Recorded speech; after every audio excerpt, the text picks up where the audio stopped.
Meus amados, como sempre eu inicio uma palestra, eu saúdo a todos que comparecem essa noite para esse culto e desejo que o Deus da consolação, a quem você ama, continue enchendo a sua vida de paz, de alegria e de felicidade.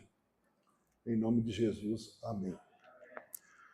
Meus amados, são muitas as circunstâncias da vida que alteram profundamente a maneira como vivemos, ainda mais nos dias penosos de hoje. Circunstâncias que afetam a todos, brancos e negros, pobres e ricos, doutores, analfabetos, jovens, idosos, crianças, adolescentes, enfim, ninguém escapa. As circunstâncias da vida vêm até nós, quer gostamos ou não, quer aceitemos ou não, quer compreendamos ou não.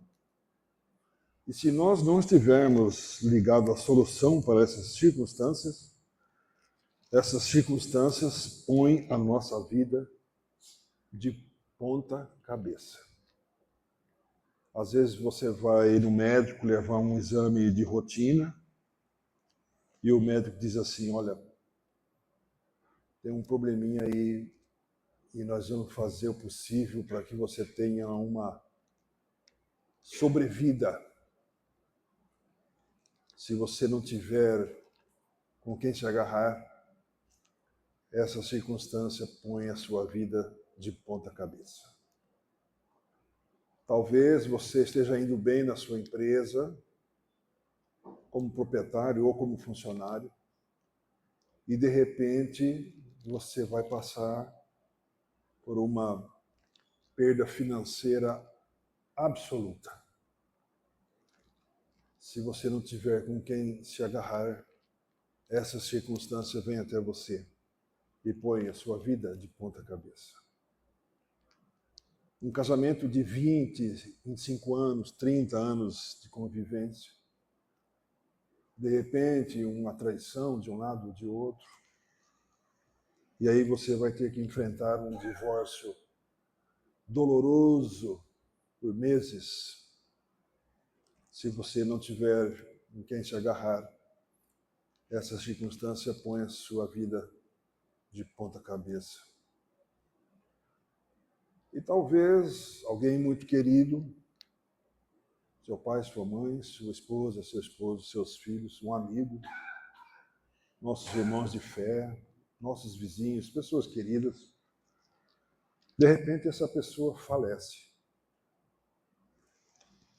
E se você não tiver em quem se agarrar, essa circunstância, você vai ter que enfrentar um luto, talvez por décadas. Essa circunstância vem até nós e põe a nossa vida de ponta cabeça. Hoje eu quero falar com vocês sobre uma pessoa, um relato bíblico, que tinha tudo para ser uma pessoa bem-sucedida na vida, porque tinha descendência real. Ele era neto de Saul e filho de Jonatas. Seu nome era Mefibosete. Um neto de Saul, Saul era rei de Israel. A linhagem real passaria para Jonatas, de Jonas para o seu primeiro filho, Mefibosete. Mas as circunstâncias da vida vieram e encontraram Mefibosete pelo caminho. Houve uma guerra, Jonatas e Saul foram mortos. E Mefibosete, com apenas 5 anos de idade, foi entregue então para uma ama, uma tutora, para que cuidasse da criança, para que não fosse morto, por se tratar de um descendente ao trono de Israel. E diz a Escritura que essa senhora, correndo com o menino no colo para fugir daquela situação, ela tropeça e cai com o menino, e o menino quebra, parece que os 2 pés. E como a ortopedia naquele tempo não era avançada como hoje, parece-me que ele cresceu com os pés deformados, talvez virados até para trás, e ficou com aquela situação. E não obstante isso, ele foi enviado como criança para que seu tio cuidasse da sua vida dali em diante. E aí nós vamos ver o que aconteceu com Mefibosete, que eu disse o tema do assunto, do fracasso ao sucesso.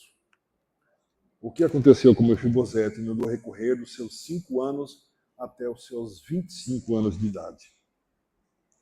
Se vocês quiserem acompanhar comigo, a leitura é rápida, ela está no segundo livro do profeta Samuel, segundo livro do profeta Samuel, no capítulo 9.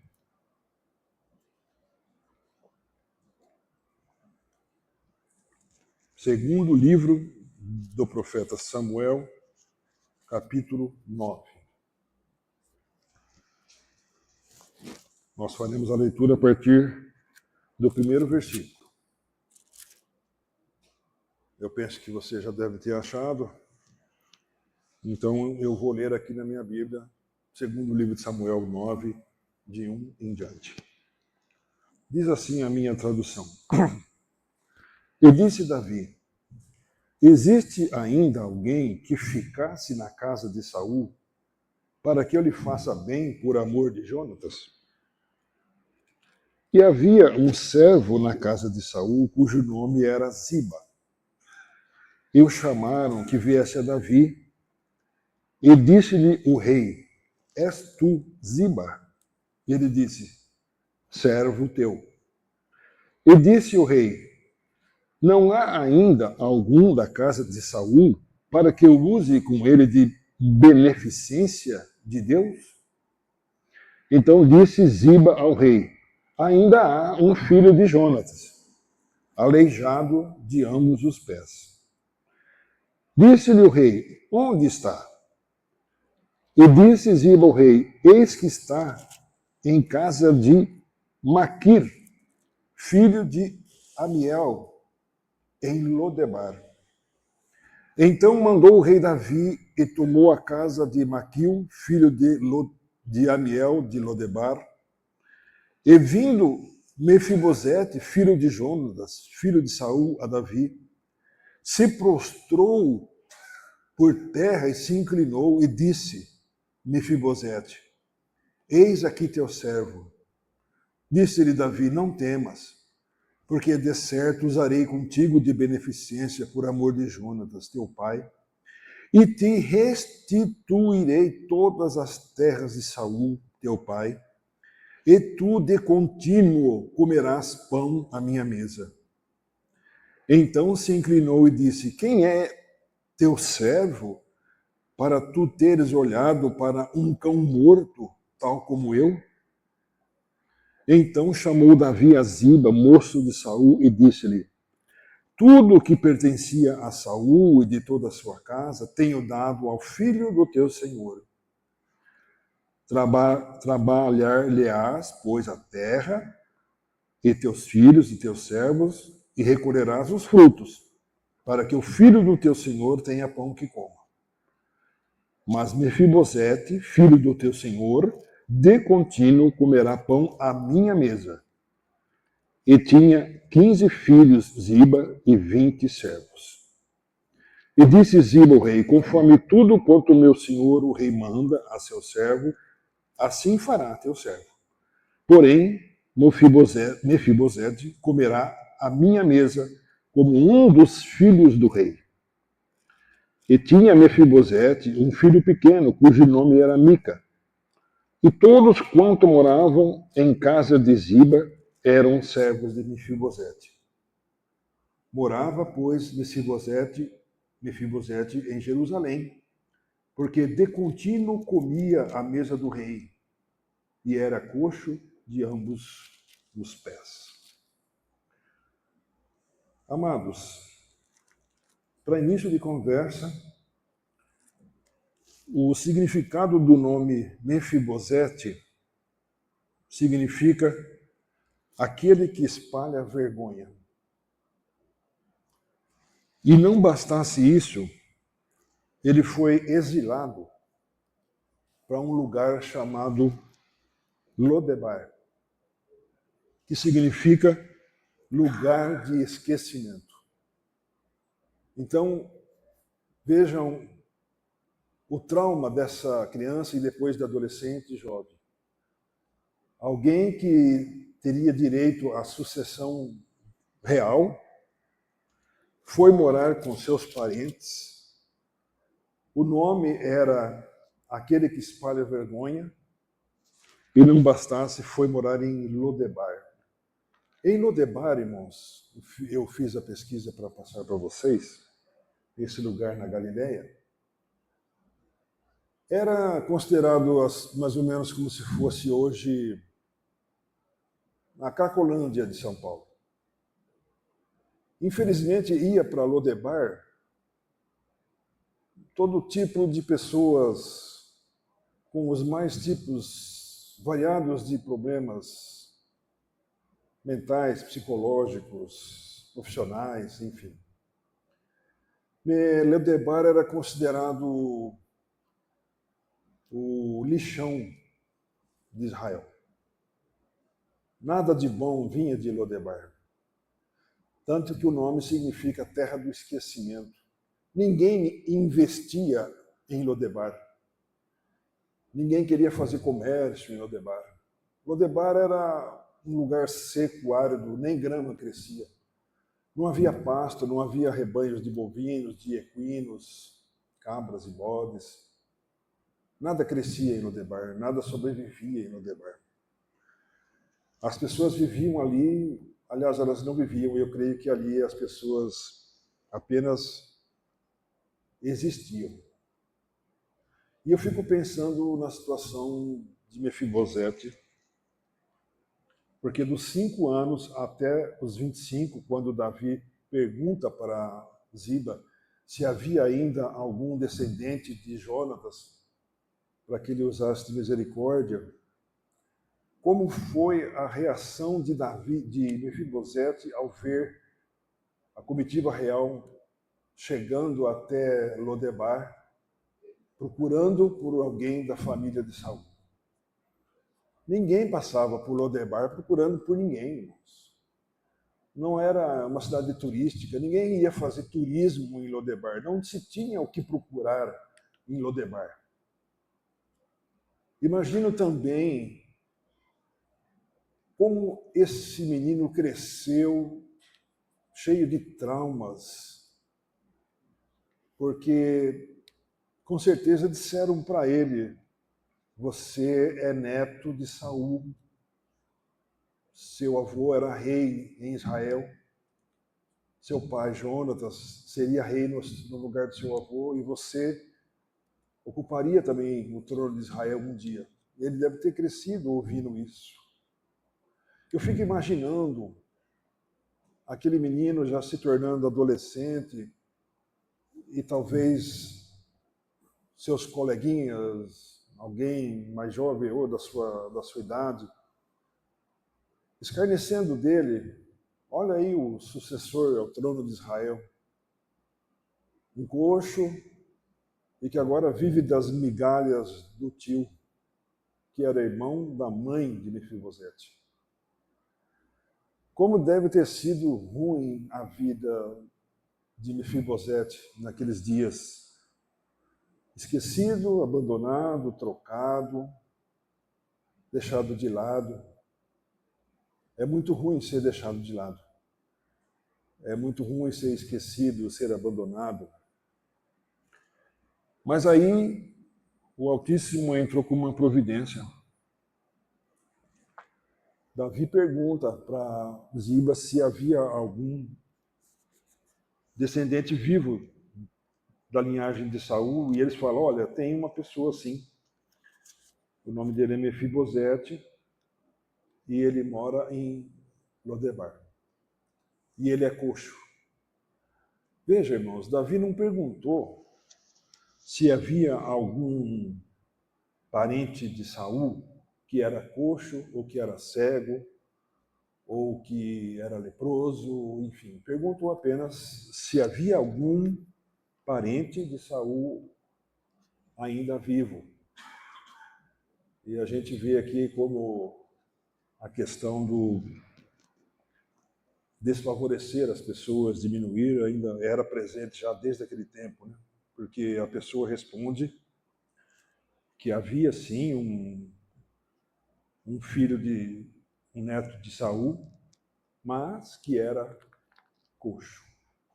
É aquela mesma situação quando Jesus recebe um jantar na casa de Simão, e o relato de Marcos diz que houve então uma janta para Jesus e os discípulos na casa de Simão, o leproso.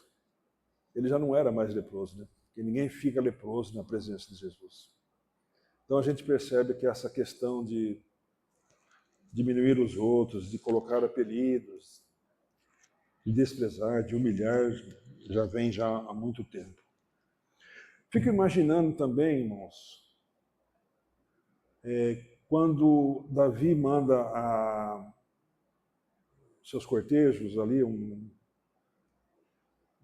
não sei quantas pessoas aproximadamente, talvez umas 20 pessoas da Guarda Real, carruagens, chegando até a cidade de Lodebar. Como eu disse, irmãos, nada passava por Lodebar, nenhuma caravana de dromedários, nem de vendedores, nada. A água que o pessoal consumia em Lodebar, eles tinham que caminhar 30 quilômetros para pegar alguma água. A água que tinha em Lodebar não era boa de se beber. Era um lugar horrível. Tanto que o nome é Lugar do Esquecimento. Aí eu fico pensando, quando esses mensageiros de Davi começam a chegar próximo da cidade, da vila, do povoado, as pessoas que ali estão sentem algo diferente, né? Um movimento, alguém chegando, ainda mais sendo enviados pelo rei, as carroças, os meios de veículo daquele tempo devia ser um pouco diferente, o alarido dos cavalos. Eu penso que a população ficou ao mesmo tempo perplexa, amedrontada, sem saber o que estava acontecendo. Será que vieram para nos destruir de vez? Será que vieram para nos extinguir de vez? Será que o rei Davi mandou que viessem para que fôssemos todos exterminados? A população de Lodebar na época era aproximadamente de 2.000 pessoas. É um povoado. E pior ainda a situação de Mefibosete. Quando alguém dessa tropa enviada por Davi começa a perguntar, talvez, olha, onde mora um jovem chamado Mefibosete, neto de Jonatas, filho de Jonatas e neto de Saul? A pessoa que deu a informação deve ter também ficado perplexa. O que será que o rei quer com aquele jovem coxo, desprezado, humilhado? Diz a história onde eu li que o seu tio, Maquir, na hora da refeição, ele tinha que esperar todos os filhos de Maquir comer, para que depois o que sobrasse, Mefibosete podia se alimentar. Ele era descendente ao trono real. Literalmente, ele comia das migalhas que sobravam dos seus primos. Os seus primos deviam humilhá-lo. Não era bem tratado, não era bem cuidado. não tinha sua mãe, não tinha seu pai, seus parentes o desprezavam. E aí a comitiva pergunta por Mefibosete. E alguém explica então como chegar até a casa onde morava o Maquir e Mefibosete e as demais pessoas. E quando chega até a casa e perguntam por Mefibosete, eu penso também que ele deve ter entrado talvez em pânico, porque a primeira ideia que vem na cabeça deve ter sido: só eu sobrei da linhagem do meu pai, Jonatas, e do meu avô, Saul. Com certeza o rei mandou vir exterminar a geração de Jonas, de Saul, porque eu estou vivo ainda. Com certeza eu vou ser morto.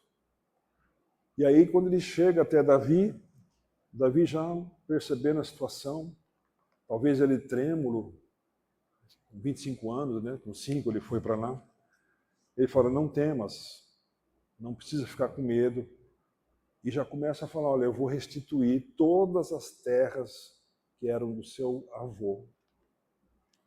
E você, Ziba, vai ficar por aqui, vai cuidar de tudo. Seus filhos vão comer dos frutos que foi produzido aqui. E eu vou levar Mefibosete para morar comigo por toda a vida dele. E ele vai comer comigo, sentar-se comigo à minha mesa no Palácio Real por toda a sua vida.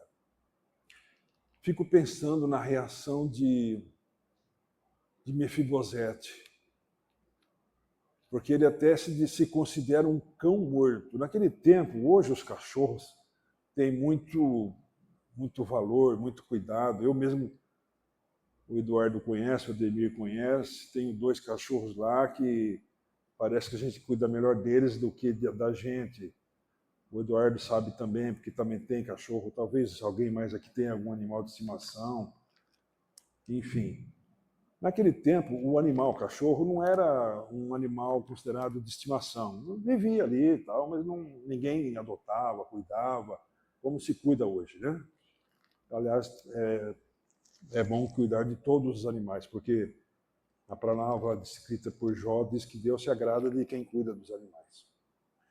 Mas aí ele se considera um cão, e além de se considerar um cão, ele se considerava também um cão morto. Então, além de ser um cão que não tinha valor para ninguém, era um cão morto. Ninguém dava.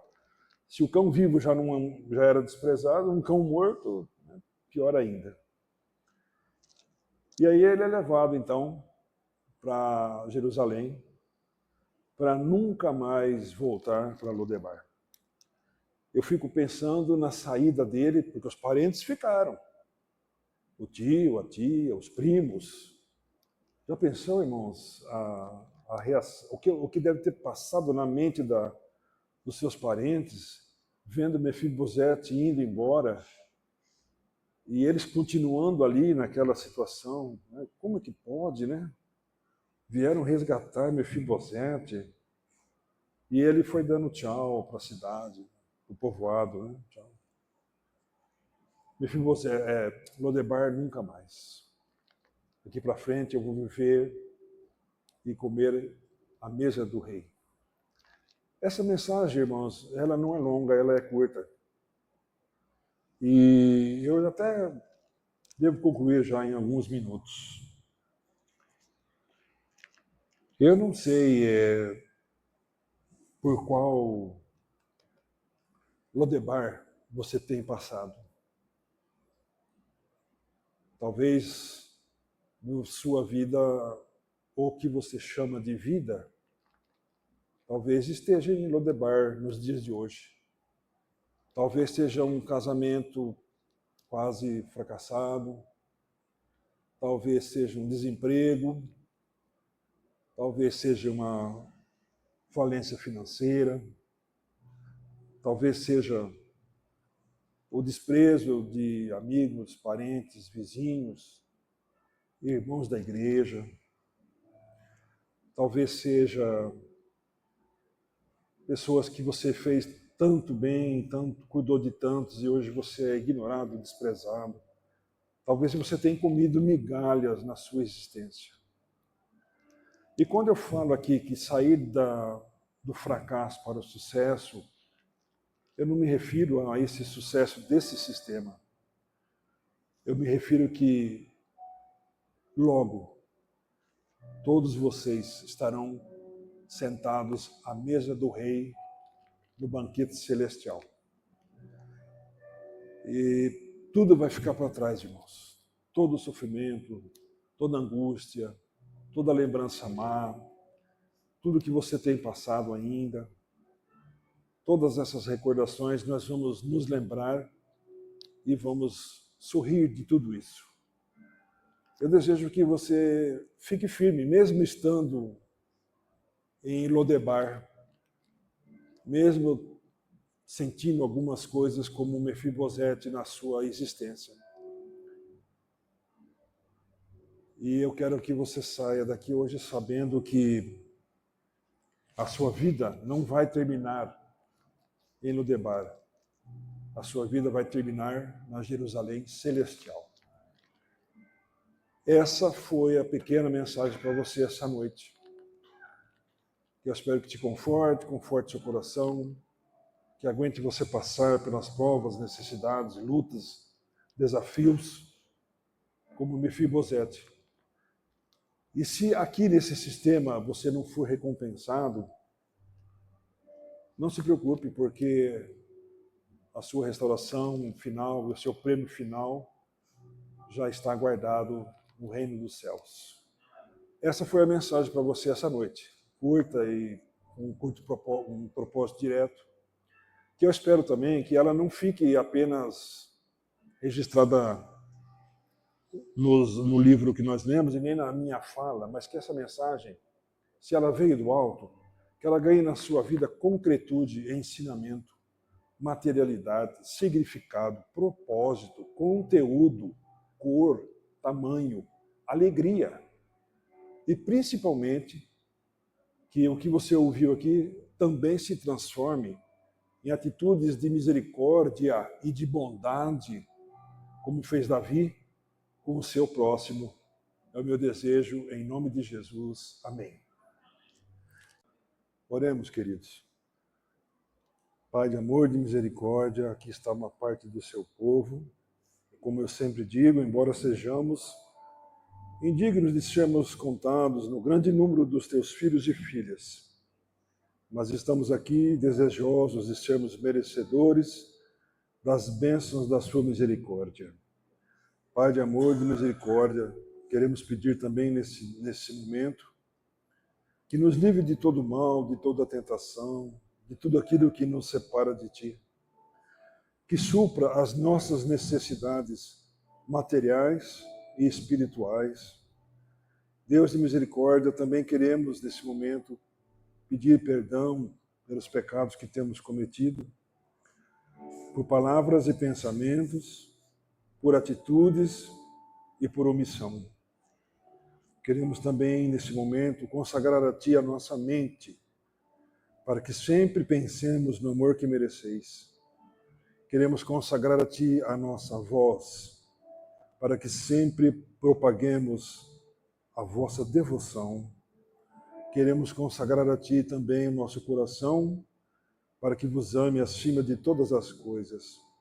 Pai de amor e de misericórdia, dê a todos nós que está aqui o dom da graça, o dom da paciência, o dom da perseverança, o dom da fidelidade aos Teus mandamentos, o dom da esperança, o dom da pacificação.